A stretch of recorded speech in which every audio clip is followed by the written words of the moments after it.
கொளத்தூர் சட்டமன்ற தொகுதியில் முதல்வரும் திமுக தலைவருமான மு.க.ஸ்டாலின் தொடர்ந்து தோல்வி முகம். இன்று காலையிலிருந்தே அவர் பின்னடைவு என்ற செய்தியை பார்த்து வருகிறோம்.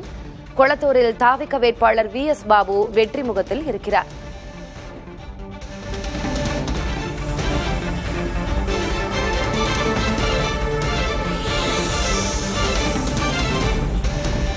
கொளத்தூர் என்று ஒரு சட்டமன்ற தொகுதி அறிவிக்கப்பட்டதிலிருந்தே, கொளத்தூர் சட்டமன்ற தொகுதியாக மாறியதிலிருந்தே அங்கு களம் கண்டவர் மு.க.ஸ்டாலின். அவர் தொடர்ந்து அங்கே வெற்றி பெற்றுக் கொண்டிருந்தவர்.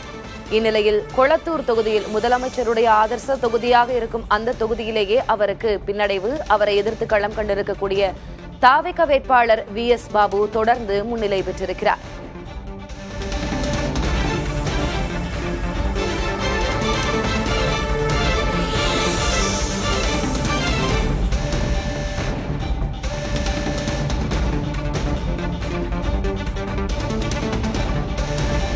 (71,336) வாக்குகள் பெற்ற ஸ்டாலின் சுமார் 9,000 வாக்குகள் வித்தியாசத்தில் பின்னடைவில் இருக்கிறார் என்பது குறிப்பிடத்தக்கது.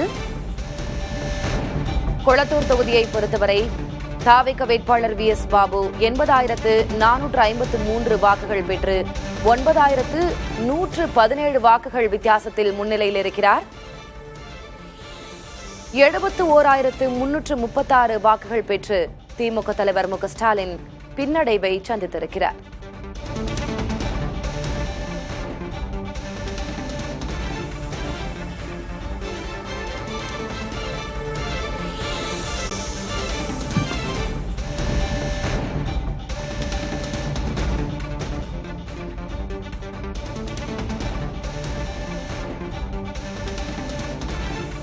(71,336) வாக்குகள் பெற்ற திமுக தலைவர் ஸ்டாலின் 9,000 வாக்குகள் பின்தங்கி இருக்கிறார் என்பது குறிப்பிடத்தக்கது.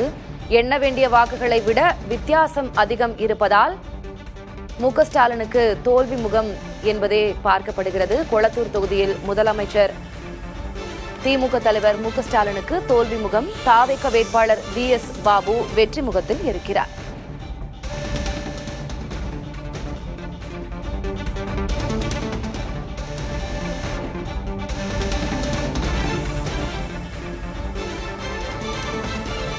இருவருக்கும் இடையிலான வாக்கு வித்தியாசம் என்பது 9,117 வாக்குகள்.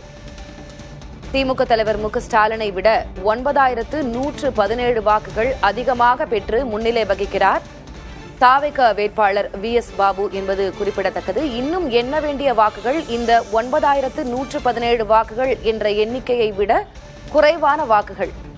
அதனால் வி.எஸ். பாபு அங்கு வெற்றி முகத்தில் இருக்கிறார்.